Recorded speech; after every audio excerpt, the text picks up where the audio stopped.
আল্লাহ যদি আমাদের মা বোনদেরকে ধৈর্যের পাহাড় না বানাতেন, আপনার আমার দাদি নানিকে যদি ধৈর্য না দিতেন, মাকে যদি ধৈর্য না দিতেন, আমার বিশ্বাস পৃথিবীতে পরিবার নামের শব্দও থাকতো না।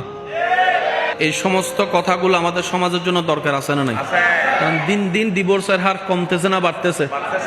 জামিলা কি কমতেছে না বাড়তেছে? তার কারণটা কি জানেন? আপনি আইফোনের সফটওয়্যার দিয়ে স্যামসাং চালাতে পারবেন না, স্যামসাং এর চার্জার দিয়ে আপনি আইফোন চার্জ দিতে পারবেন না।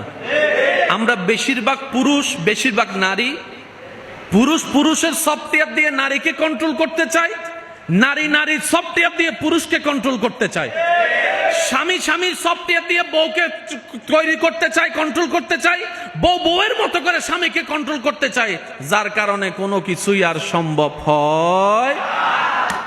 এবার বলেন দোষ কার? আল্লাহর? দোষ নবীর? দোষ ধর্মের? এই যে মেনটেনটা করতে পারি নাই, দোষটা কাদের? আমাদের। কোন জায়গায় দোষ জানেন? নামাজ ভুল হয়েছে, কিভাবে পড়বো, কাজা নামাজ কিভাবে পড়বো, আমার এই নামাজ সেই নামাজ কিভাবে পড়বো, রুকু তাসবিহ আপনি প্রশ্ন করলে ইমামের কাছে চলে গিয়েছি। রোজার মধ্যে কোনো মাসালা যদি আপনার আমার কোনো একটু খটকা লাগে, ইমামের কাছে চলে গিয়েছি। হজের ব্যাপারে যদি কোনো একটা শরীয়তের মাসালা জানার হয়, ইমামের কাছে গিয়েছি। এবার আপনি নিজেকে প্রশ্ন করেন, কয়জন মানুষ স্বামী হওয়ার পরে ইমামের কাছে জানতে চেয়েছেন, হুজুর স্বামীর দায়িত্ব কি কি, আমাকে একটু বুঝাই দেন। আমরা মনে করি 3 কবুল বললেই স্বামী হয়ে যায়, 3 কবুল বললেই বউ হয়ে যায়। এটার একটা জিম্মাদারি।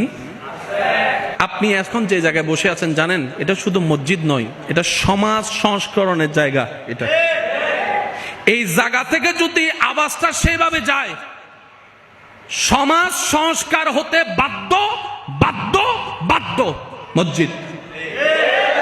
কিন্তু আমরা তো সেটার মূল্যায়ন করতে জানি।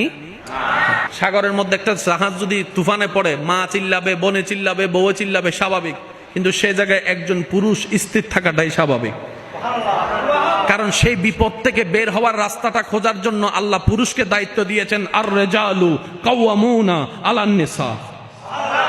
আর একটু জোরে বলি, কিছু কিছু জিনিস আপনাকে আনতে হবে না, এটা ফিতরত আল্লাহ দান করেছেন।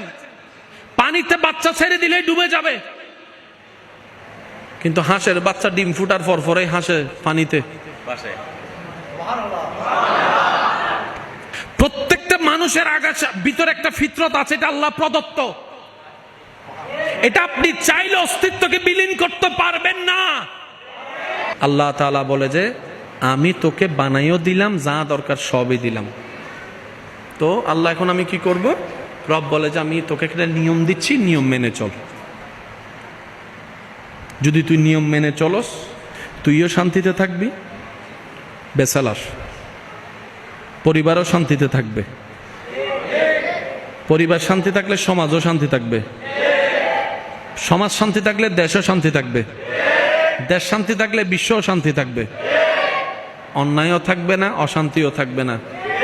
তখন তোর সম্পত্তি যদি কোটি টাকার সম্পত্তি খাটের উপর রেখে যদি বাহিরে যাস একটু ঘুরতে, চোখ বন্ধ করে যেতেও পারবি, চোখ বন্ধ করে আসতেও পারবি, তোর সম্পদ চুরি কেউ আর করবে না। সুবহানাল্লাহ।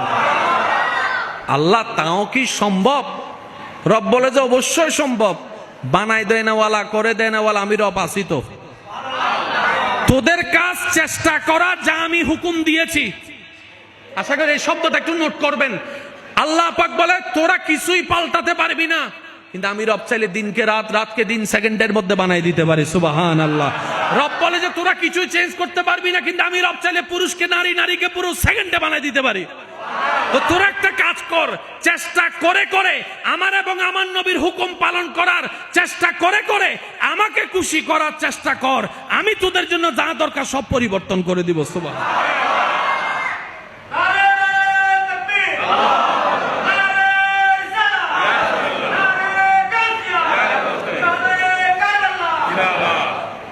এবার বলেন লাভ চান না লস চান?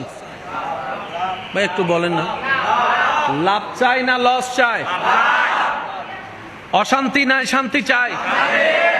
সুস্থতা চাই না অসুস্থতা চাই?